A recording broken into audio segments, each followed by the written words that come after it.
casas cheas de fendas no Porriño. As detonacións para extraer o granito están provocando danos estruturais. Os veciños din que son tan fortes que ata lles moven os mobles da casa. Explosión incontrolada. Oxe, no termómetro. Pois aí estamos hoxe tamén con eses veciños de Budiño, do Porriño, da parroquia de San Salvador de Budiño. Levan 50 anos as súas casas convivindo pois coas canteiras que extraen o granito, un dos granitos máis importantes do mundo. Eles son conscientes, non teñen dúbida, de que estas canteiras, este sector, é un motor fundamental, un motor económico vital pro municipio. Pero as casas teñen fendas e teñen desperfectos. Logo, Fátima, ti que estás hoxe con eles, que piden eses veciños de Budiño? Pois estades vendo a fenda na Casa de Esperanza aquí en Budiño no Porriño. Estamos con algúns dos veciños afectados e preguntámoslles que pedides vos? Bueno, pois pedimos que traballen de outra maneira para que os impactos sean menores e, por outro lado, pois que nos arreglen os desperfectos que temos nas casas que consideramos que son consecuencia das vibracións polas explosións. Claro, Jorge, porque dende a canteira dinnos que eles recoñecen que é a maneira de traballar que teñen a través das detonacións e tamén que xa indemnizaron. Que dicides a iso? Sí, as indemnizacións foron hai 20 anos. En 20 anos as casas siguen tendo desperfectos. As explosións siguen non todos os días, pero cada vez que hai unha explosión as casas tremen e iso fai que sigan habendo grietas. Entón, nós o que pedimos tamén é que periódicamente, podíamoslle 5 anos, que pasen por as casas a mirar que é o que cambiou nese tempo e que as reparen como eles consideren, mediante indignación, mediante unha empresa que repoña esas grietas que suele haber nas casas. Viamos, ou estamos vendo a casa aquí de Esperanza, porque que che pasou, aparte da fenda que tes aquí na parede, máis cousas? Que me caiu unha pedra no tellado e matoume unha ovelha. E aparte tamén na habitación? E aparte teño na habitación que me caiu unha escaiola que non estaba na cama, senón a min matábame. Porque caiu e rompeume varias cousas. Levades anos así, pero non... Levamos anos así, eles saben que os temos avisado, pero non fan caso ningún. Ahora a ver o que queren facer, porque eu quero unha solución. Ou queremos entre todos os veciños que todos estamos afectados. Claro que sí, rematamos aquí, claro, estas grietas, estas fendas van a máis, poden ir a máis? Sí, poden ir a máis, se non hai un control agora nas voladoras, porque as voladoras teñen que levar un control, porque se siguen igual como están agora, as grietas van a máis e as casas deteriorense máis do que están. Entonces teñen que ter un control, en vez de dar unha voladura que teñen que dar, que digan 2 ou 3, pero con menos carga e con máis control de explosivos. Pois é a voz dos veciños de aquí do Porriño, compañeiros, pois eso piden solucións. Claro, veciños que piden solucións, grazas Fátima, estamos a falar de detonacións, pero, ollo, cando falamos de detonacións con explosivos, como é o caso desas canteiras do Porriño, pois non se pode improvisar, Rocío, porque está todo perfectamente medido e estudado.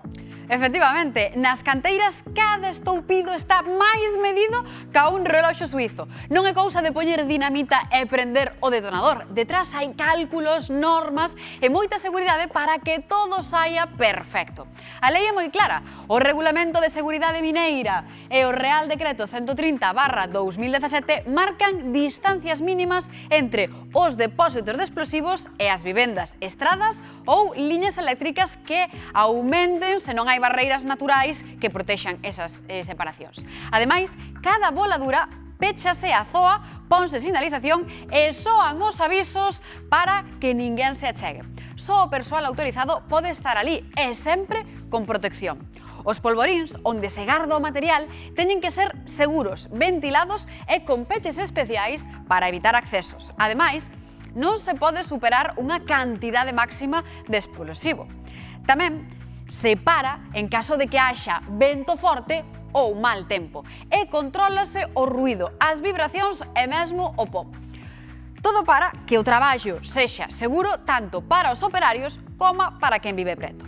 En resumo, detrás de cada explosión hai moita planificación e non hai espazo a nada que se poida improvisar.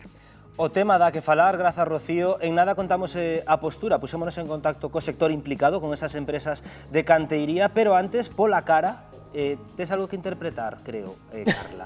Pola cara. Bueno, a ver, eu creo que a explicación que deu Rocío pois é máis que suficiente, non? A ver, estamos falando de máis de 50 medio século que esas canteiras están aí, non? Están detrás inxeneiros profesionais de altísimo nivel. É un sector exportador por excelencia que xenera grandísima riqueza a nivel internacional.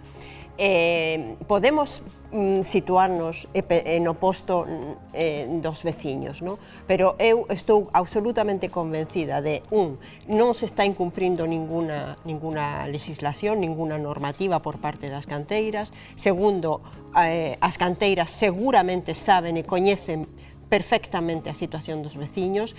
Terceiro, non se pode poñer en dúbida a profesionalidade das empresas e dos profesionais que traballan aí, porque como acabamos de ver, quero decir que está absolutamente amparado por la legislación e además en un sector extremadamente regularizado, non? Claro, o equipo do termómetro púxose en contacto coas empresas do sector implicadas. Quisemos coñecer, pois, se habería algunha forma de chegar a un acordo con estes veciños que protestan por esas fendas, e o que nos din é que, claro, que as detonacións son o único método que teñen para extraer o mineral, e sobre as compensacións defenden que hai anos xa se fixeran pagos para axudar neses arranxos e que pois que é inviable estar constantemente facilitando axudas por algo que leva aí pois toda a vida. Patricia, falamos de 50 anos convivindo estas casas coas canteiras. Sí, bueno, a mí un argumento de toda a vida, e como foi toda a vida, pois normalmente non me sirve se non hai un fondo detrás. Non é certo que a seguridade está blindada, que son empresas moi profesionales, moi grandes, moi potentes, que saben o que fan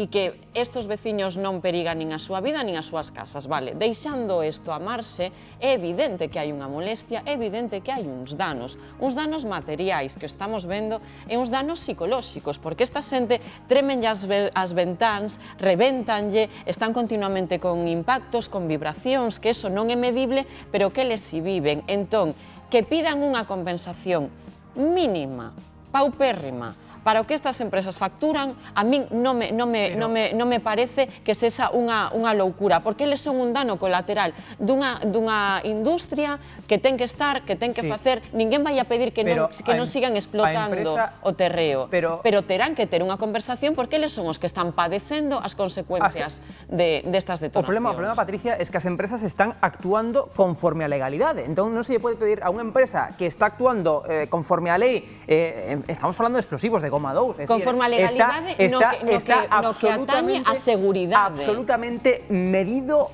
como teñen que facer o procedimento. Sí, Hugo, sin dúbida. Digamos, perforacións cada vez máis fondas, porque o granito cada vez está máis para baixo co paso do tempo, cal teñen que perforar máis. Quizáis aquí podamos falar de que as administracións, ben sexa a nivel local, ben sexa a nivel autonómico, pois podan axudar os veciños, pero eu creo que en todo caso, quen podería axudar os veciños sería as administracións en todo caso, pero non se lle pode exixir a unha empresa que está actuando conforme a lei, absolutamente que está arreglado, como nos estaba comentando antes Rocío, que teña que por diñeiro para os veciños. Eu estou de acordo que unha molestia, e aquí todo o meu apoio aos veciños. É que máis que unha molestia. Absolutamente, a nivel psicolóxico, a nivel material. Estou de acordo contigo, pero non se lle pode por as empresas que están cumprindo coa legislación. Se me dixeras, bueno, están perforando con máis explosivos dos que podería por para as perforacións. Vale, entón aí sí que entendo que estarían cumprindo a lei e tería que dar, en fin, pois unha axuda ou incluso ata pechar, pero es que están cumprindo a lei. Pero están cumprindo a lei no que atañe a seguridade, pero non estamos falando da seguridade destos veciños, estamos falando do seu benestar. E estamos falando de que son 100, de que non son 500. Entón, se hai gretas nas súas casas, pero non podes, Patricia, poñer en balanza o bienestar, como ti dis, de un centenar de veciños, o sector da Pedra do Porriño. Pero sí podemos buscar un equilibrio, sí podemos buscar un equilibrio. Sí, se poden buscar alternativas. A non ter fendas nas súas casas e a vivir dun xeito máis tranquilo. A ver, que a veciña contaba que polo desprendemento dunha parte do tellado, cunha caída dunha pedra, que lle matou unha ovella. é que se cadra ao mellor hai un pico de empatía entre veciños porque neste caso concreto sí que hai unha perda material e tangible, non? Que ao mellor non, evidentemente non é o día a día. Pero aquí que foi antes? O ovo ou a galiña? Porque se a canteira leva aí 50 anos, canto tempo levan as casas? Entón, o que se poderá pedir é que se cambie a legislación. É dicir, a legislación, pero non é ese o problema. A ver, hai un problema de interés xeral. Neste caso que ten, creo eu que o que ten que aplicarse é o sentido común de interés xeral. Non estamos falando, non estamos falando dunha comunidade de veciños de 100.000 persoas que se vean afectadas. Estamos falando dunha comunidade de veciños pequena que podería ser resolta coa intervención da administración. Si esas casas levan convivindo cas canteiras 50 anos, quere decir que poden seguir convivindo outros 50 anos. Encántame o voso choque de pareceres. Enriquecedes o debate. Os colaboradores sodes parte da esencia deste programa, pero temos que seguir avanzando, amigas.